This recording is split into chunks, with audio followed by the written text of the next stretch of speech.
देखिए,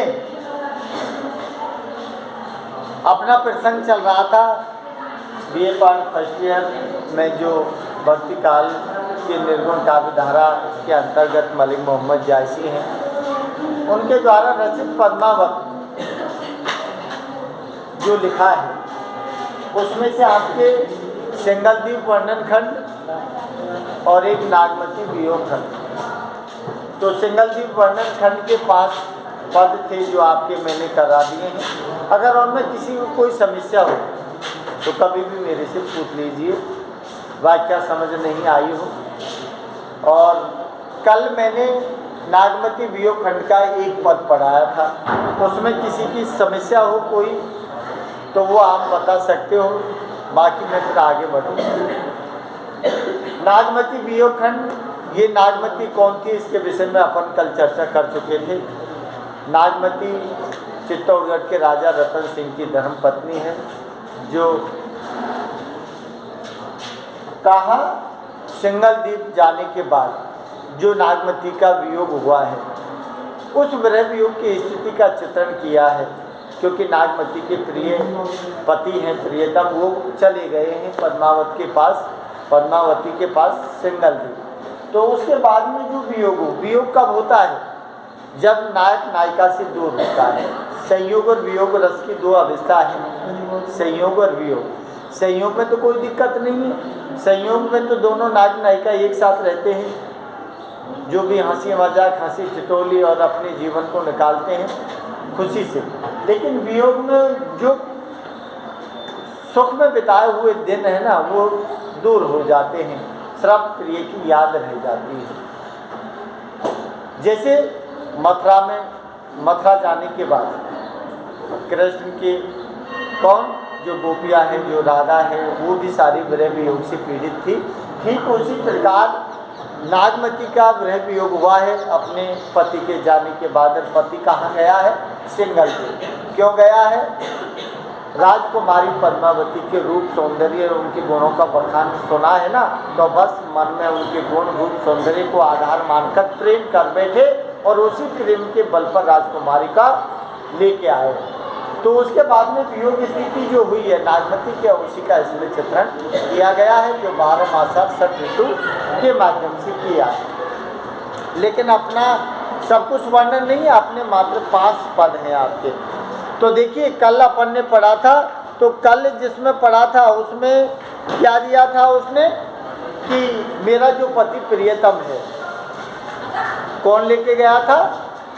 सुआ। क्योंकि छल कपट वाली बात आई और मेरे से जो छल कपट किया है सुआ ने, इसका मतलब कि वो रूप सौंदर्य का बखान नहीं करता पद्मावती का, तो मेरा प्रियतम मुझे छोड़ के नहीं जाता। उसने ठीक वैसे ही छल किया था जैसे इसमें नाम दिए थे। कौन कौन से? एक तो दिया था कि विष्णु भगवान ने 52 अवतार का रूप धारण करके छल किससे किया था? राजा बलि से, और 3 पग में ही धरती को नाप लिया था। आई थी बात। एक उदाहरण उन्होंने दिया था कर्ण पास का। इसका मतलब कि जो कर्ण है, जिसके कान और कवच जो था, उसको किसने ले लिया था? इंद्र ने। कैसा रूप धारण करके? विप्र का, ब्राह्मण का रूप धारण करके उसने छल किया था। और एक उदाहरण दिया है कि गोपीचंद जो था उसको कौन ले गया? जालंधर जोगी, उसने भी उसके साथ छल किया था। और लास्ट में दिया था कि लेगा कृष्ण गरुड़ आलोपी। जो अक्रूर जी आए थे, जो ब्रज गोकुल में अक्रूर जी आकर बलराम और कृष्ण को लेके गए थे ना, और लेके कहाँ दे दिया? कंस को जाके। ठीक वैसे ही सुआ ने मेरे साथ छल किया है। ये सारी बातें बताई थी। अब देखिए अगला जो पद दिया है, क्या लिखा है उसमें? पीयू वियोग असभावर जीव पपिया नित बोले पीयूं पीयूं अधिक काम दादे सो रामा हर ले सुहा गयो पिए नामा। 48 चौपाई में लिखी गई है। पीयू वियोग असभावर जीव। अरे नागमती कहती है, नागमती क्या बोल रही है? पीयू वियोग। पीयू का मतलब प्रियतम, और पपैया की बोली भी पीयू पीयू होती है। तो पीयू वियोग अस, अस माने होता है ऐसे। अरे मेरी वियोग की स्थिति ऐसे हो रही है, किसके बिना? पीऊ, प्रियतम के बिना। बाउर जीऊं, बाउर का मतलब होता है जैसे आदमी पागल हो जाता है ना, वैसे हो रही है। क्योंकि वियोग की स्थिति में आदमी पागल जैसी अवस्था में दिखाया जाता है, क्योंकि वो अपने प्रियतम के लिए हमेशा खोई रहती है, और जैसे पागल आदमी होता है ना, वैसे वो रहती है।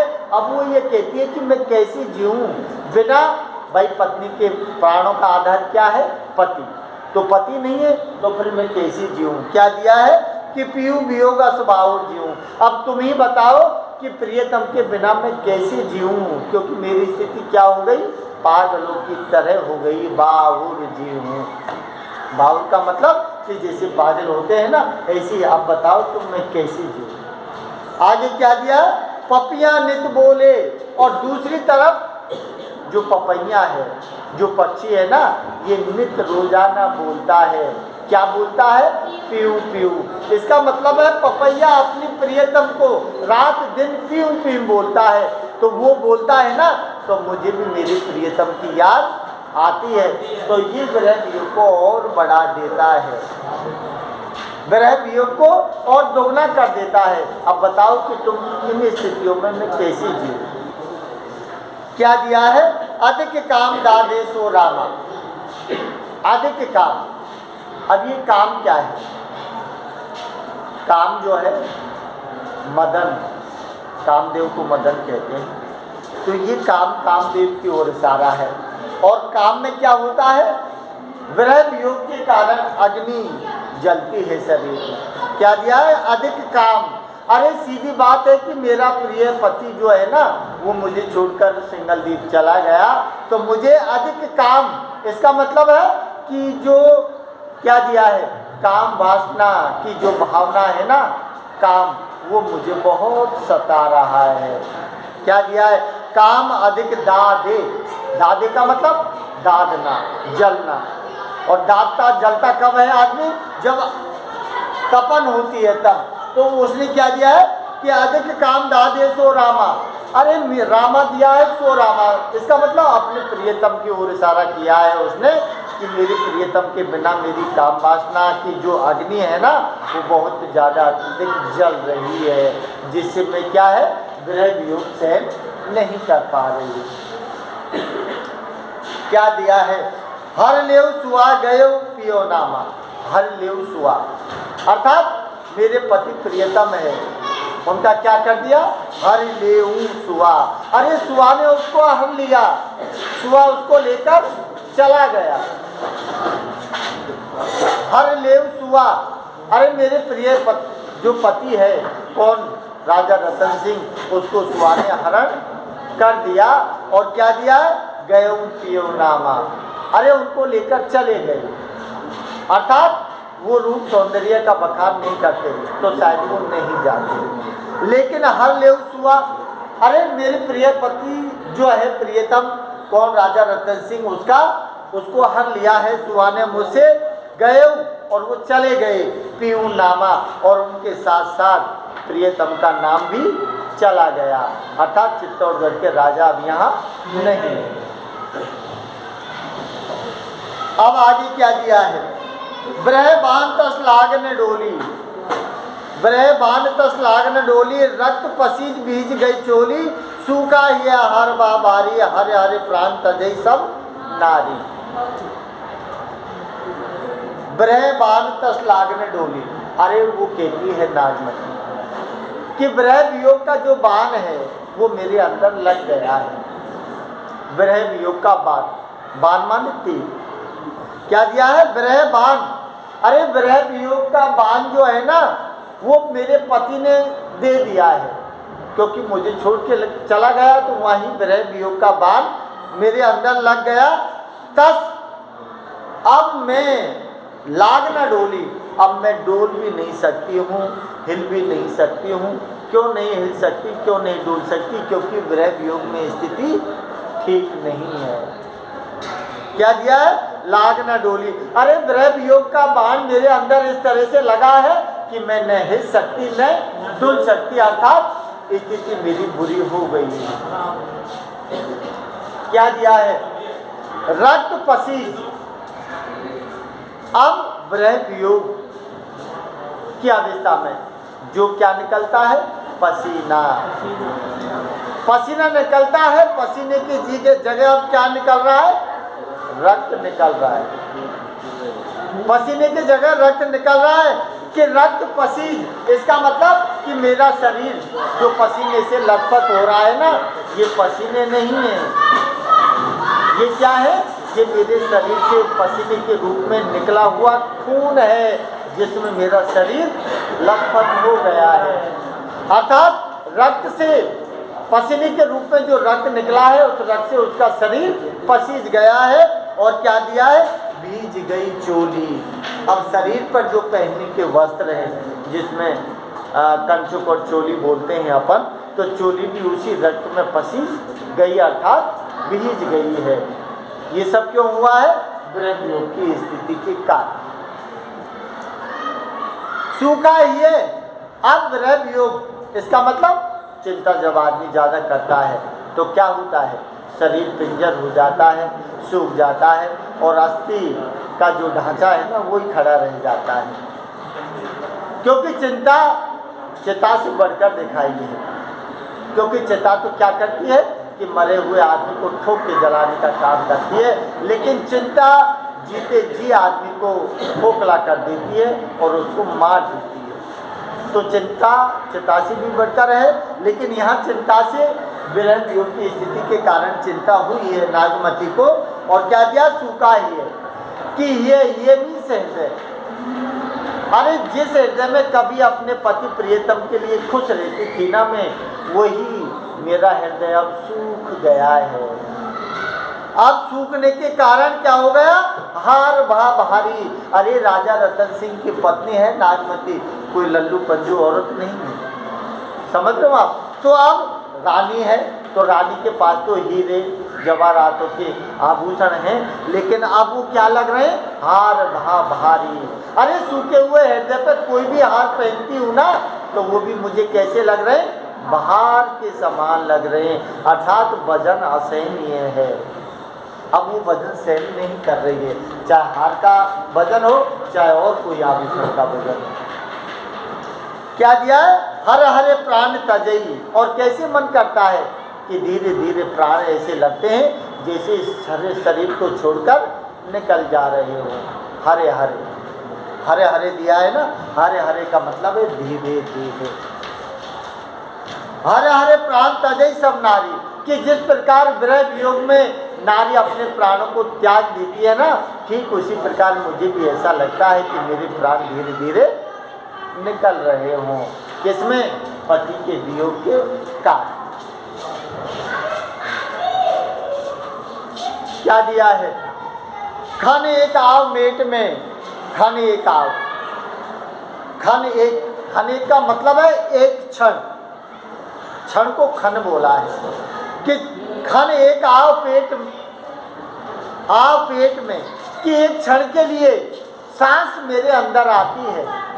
क्योंकि विरह वियोग की स्थिति है तो सांस ऐसी लगती है, कभी तो निकल जाती है और कभी सांस आ जाती है। तो खन एक आव पेट में, कि क्या दिया है आगे? सासा। खनई जाए जिए हो निराशा। खन एक आव पेट में सासा।